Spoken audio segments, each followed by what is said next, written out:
something happened in 1940 which marked the beginning of a new era, the era of the ability to synthesize and create on an unlimited scale new chemicals that had never existed before in the world. And using the magic of research, oil companies compete with each other in taking the petroleum molecule apart and rearranging it into, well, you name it. So suddenly it became possible to produce any new chemicals, synthetic chemicals, the likes of which had never existed before in the world, for any purpose and at virtually no cost. Fabrics, toothbrushes, tires, insecticides, cosmetics, weed killers, a whole galaxy of things to make a better life on Earth. For instance, if you wanted to go to a chemist and say, look, I want to have a chemical, say a pesticide, which will persist throughout the food chain, and I don't want it to have to renew it very, very often. I'd like it to be relatively non-destructible. And then he'd put two benzene molecules on the blackboard and add a chlorine here and a chlorine that, and that was DDT. When the 8th Army needed Jap civilians to help them out in our occupation, they called on native doctors to administer DDT under the supervision of our men to stem a potential typhus epidemic. Dusting like this goes a long way in checking disease, and the laughs are them. Pardon our dust.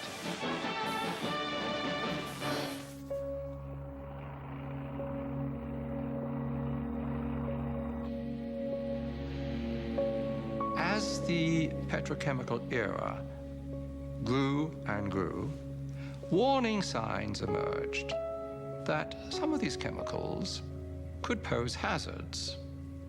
The data initially were trivial, anecdotal, but gradually a body of data started accumulating to the extent that we now know that the synthetic chemicals which have permeated our workplace, our consumer products, our air, our water, produce cancer and also birth defects and some other toxic effects.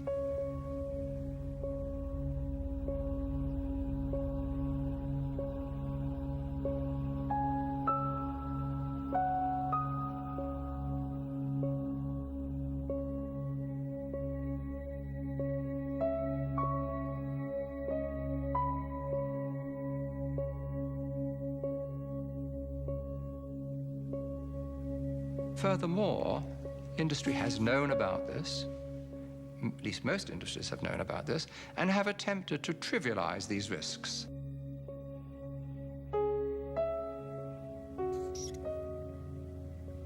If I take a gun and shoot you, that's criminal. If I expose you to some chemicals which knowingly are going to kill you, what difference is there? The difference is that it takes longer to kill you. We are now in the midst of a major cancer epidemic, and I have no doubt, and I have documented the basis for this, that industry is largely responsible for this overwhelming epidemic of cancer, in which 1 in every 2 men get cancer in their lifetimes, and 1 in every 3 women get cancer in their lifetimes.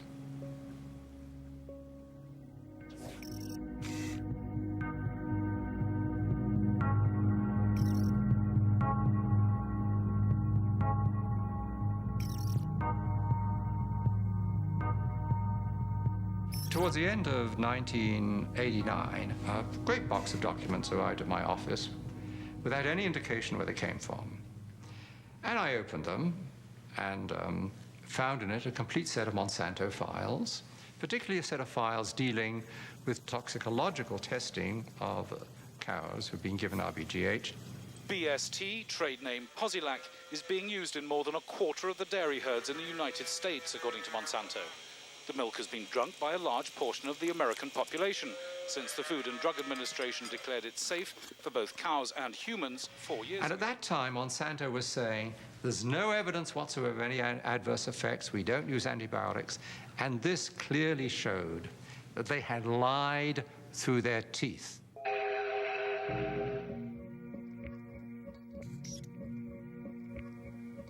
The files described areas of chronic inflammation in the heart, lung, kidney, spleen, also reproductive effects, also a whole series of other problems.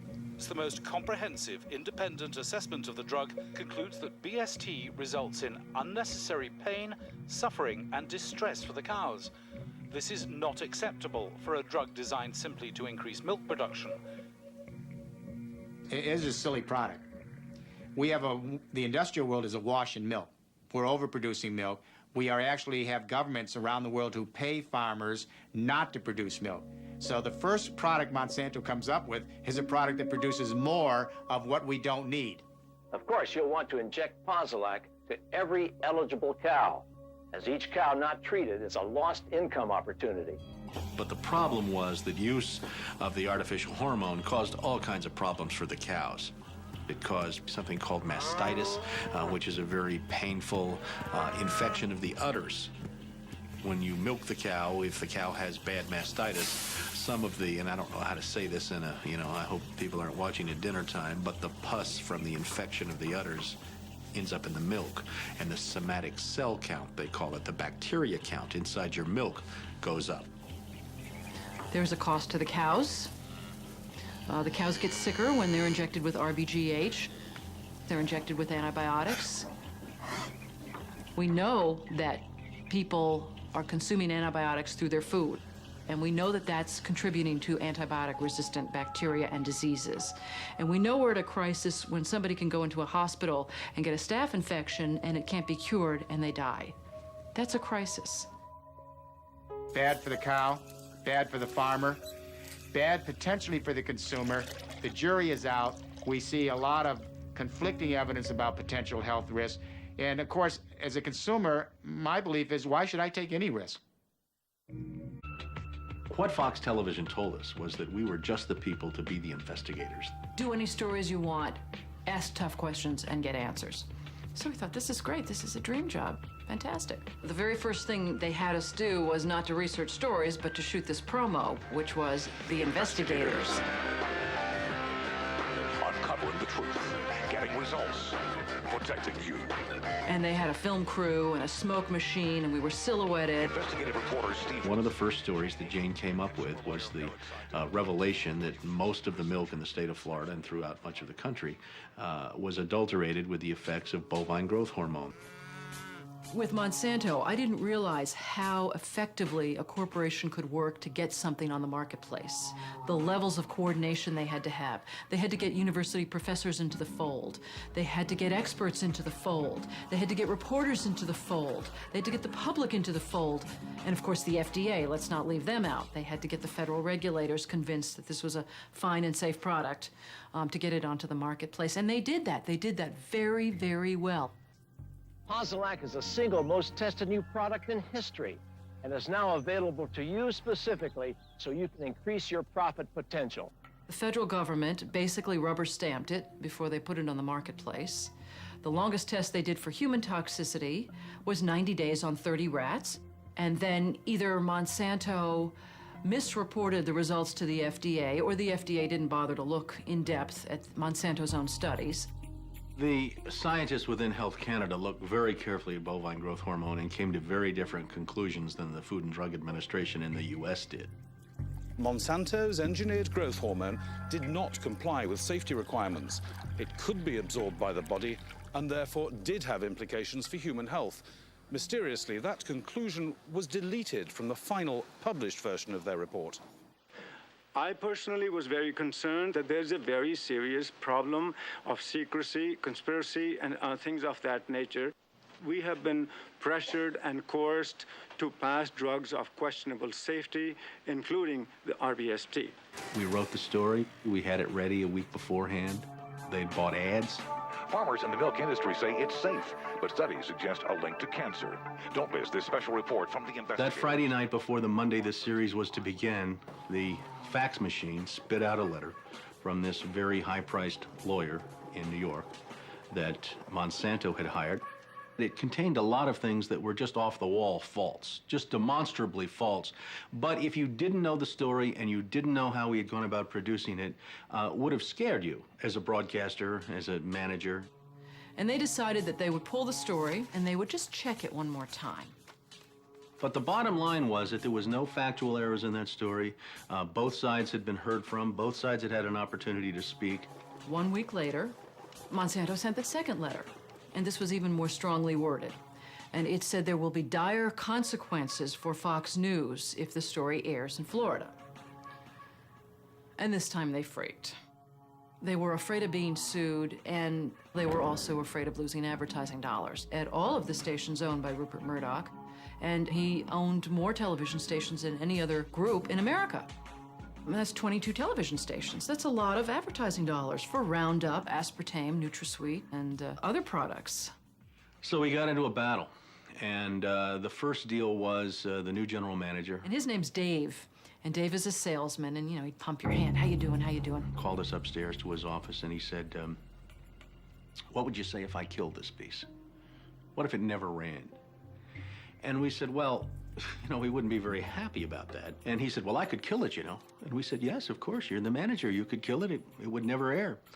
And he's hemming and he's hawing and he's back and he's forth. And we couldn't figure out, what is this all about? And finally he blurted out, look, would you tell anybody?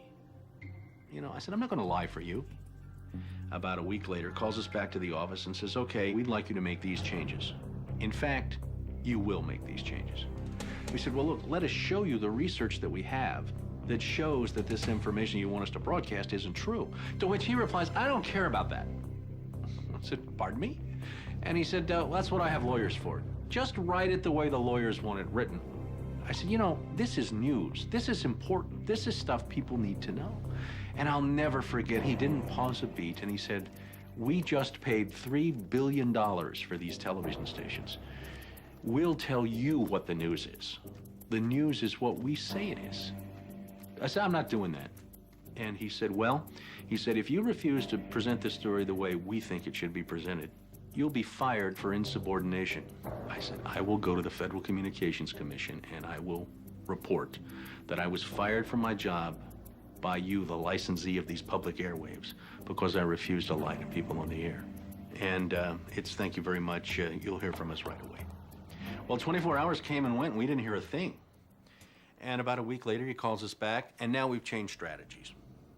How about if we pay you some money and you just go away? And I said, how much money? Because, you know, when somebody offers to bribe you like that, I always want to know if it might be worth it. He was going to offer us the rest of our year's salary if we agreed not to talk about what Monsanto had done, to not talk about the Fox corporate response in suppressing the story, and to not talk about the story. Not talk about BGH, again, anywhere. Not take the story to another news organization. Just zip up. I said, you mean if I want to go to my daughter's PTA meetings and explain what's in the school milk at the school lunch program? I can't, no.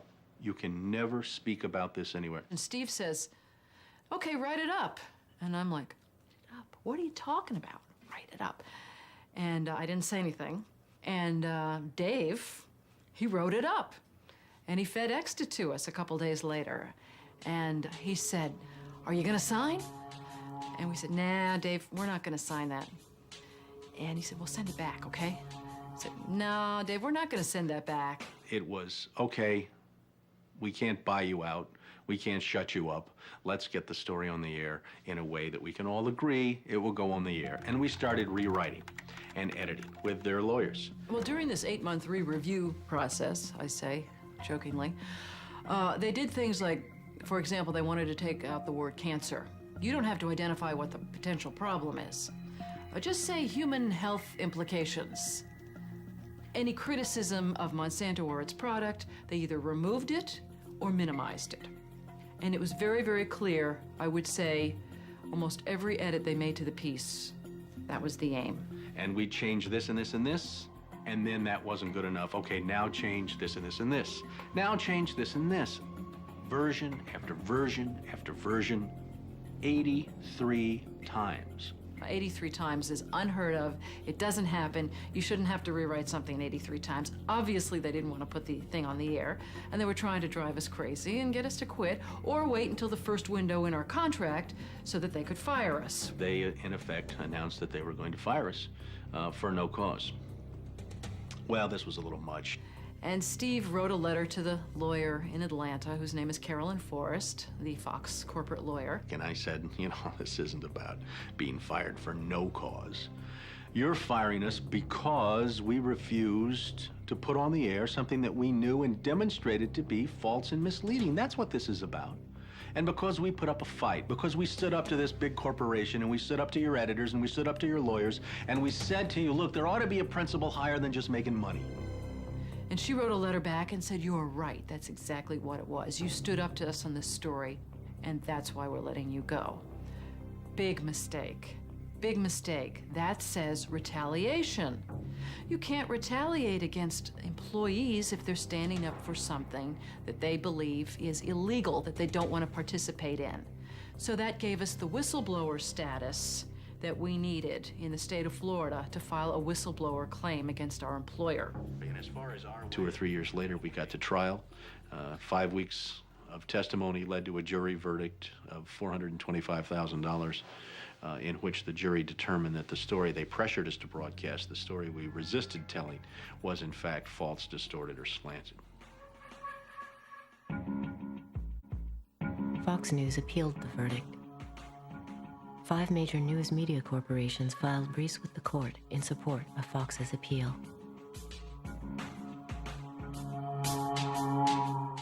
You may recall that Jane Acree, a former reporter here, sued Fox 13 in a whistleblower lawsuit, claiming she was fired for refusing to distort her report. The appeals court today threw that case out, saying Ms. Acree had no whistleblower claim against the station based on news distortion. Fox 13 Vice President and General Manager Bob Linger says the station has been completely vindicated by the ruling. What Fox neglected to report is this. Jane sued Fox under Florida's whistleblower statute, which protects those who try to prevent others from breaking the law. But her appeal court judges found that falsifying news isn't actually against the law. So they denied Jane her whistleblower status, overturned the case, and withdrew her $425,000 award. Canada and Europe have upheld the ban on rbGH, yet it remains hidden in much of the milk supply of the United States.